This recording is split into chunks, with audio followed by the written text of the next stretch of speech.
Kita lanjut untuk membahas kalimat pasif, membuat kalimat pasif di present continuous tense. Cluenya adalah untuk present continuous yang kita harus perhatikan adalah penggunaan to be, is, am, are. Karena nanti untuk kalimat pasifnya being itu selalu ada dan diikuti oleh verb 3. Ini yang menandakan dia, being inilah yang menandakan dia continuous. Continuous. Yang menandakan di presentnya apa? To be-nya. To be-nya present is am, are. Present is am, are, continuous being. Yang menandakan dia pasif berarti verb 3-nya. Ya. Nah, untuk nanti membuat kalimat pasif di present continuous, kita harus paham siapa yang menggunakan yang dua ini yang harus ini is dan are. Kalau am kan hanya I, subjek I ya. Tapi kalau is nanti kita harus bedakan mana ini bendanya singular apa plural. Kalau plural berarti are. Kalau singular berarti is. Single artinya satu bendanya. Contohnya saya selalu bilang, kalau rambut meskipun banyak itu hitungannya tetap satu. My hair is bukan are. Oke. My contohnya suaraku, my voice. Jadi benda-benda yang tidak kelihatan tapi bisa dirasakan itu tetap singular. Oke. Air, udara, persahabatan, pertemanan, ya. Oke, jadi itu tetap singular. Nanti to be-nya tetap is. Oke.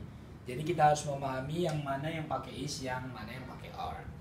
Nah, saya buatkan contoh di sini. Ini contoh pertama ya. Ini contoh pertama. Rina is sweeping floor now. Rina sedang menyapu lantai sekarang. Sedang menyapu. Ya.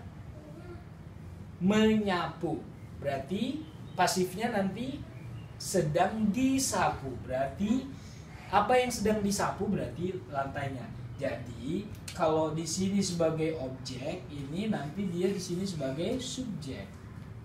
Ya. Ingat, perhatikan, the floor pakai is atau are. Is karena lantai itu satu. Berarti the floor is being. Nah, kita harus memahami bentuk ketiga tetap. Pokoknya kalimat pasif itu guys, kalimat pasif harus vocabulary kita harus banyak untuk bentuk 1, 2, dan 3 ya. Nah, kalau dia sweep, ini bukan swept, tapi swept. Ini adalah irregular verb. Berarti kita menggunakan bentuk ketiga ini. Oke. Is being swept. The floor is being swept. Ya. Sedang disapu. Is being swept. Ini bentuk ketiga, swept, bentuk ketiga dari sweeping. Oke.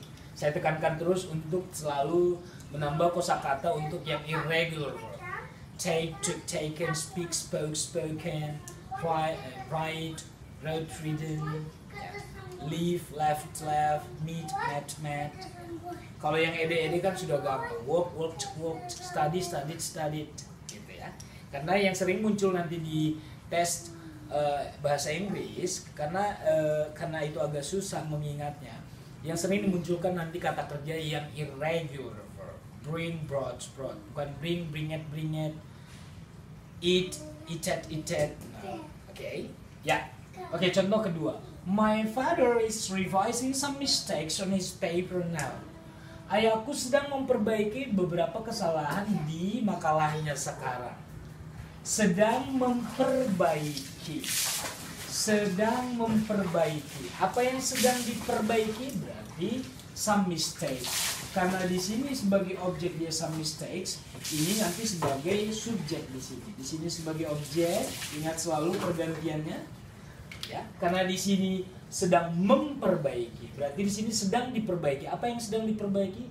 Bukan ayah saya, tetapi kesalahan yang ada di papernya. Berarti some mistakes on his paper, ya. Some mistakes on his paper are being revised. Kenapa di sini are, sir? Kenapa bukan is? Karena di sini is. Lihat, sekarang subjek di sini adalah some mistakes. Beberapa kesalahan, berarti plural. Berarti to be-nya itu pakai are, bukan is. Oke, saya ulangi lagi. Fokus kita nanti untuk membuat kalimat pasif karena be ini selalu ada dan diikuti bentuk ketiga. Fokus utamanya adalah kapan kita pakai is, kapan pakai are. Tergantung subjeknya. Kalau am kan hanya I, subjek I ya. Nah, jadi lihat di sini some mistakes berarti di sini are bukan is. Kenapa di sini is? Karena the floor, lantai. Oke? Nah, jadi demikian penjelasan singkat saya mengenai present continuous di dalam kalimat pasif. Thank you.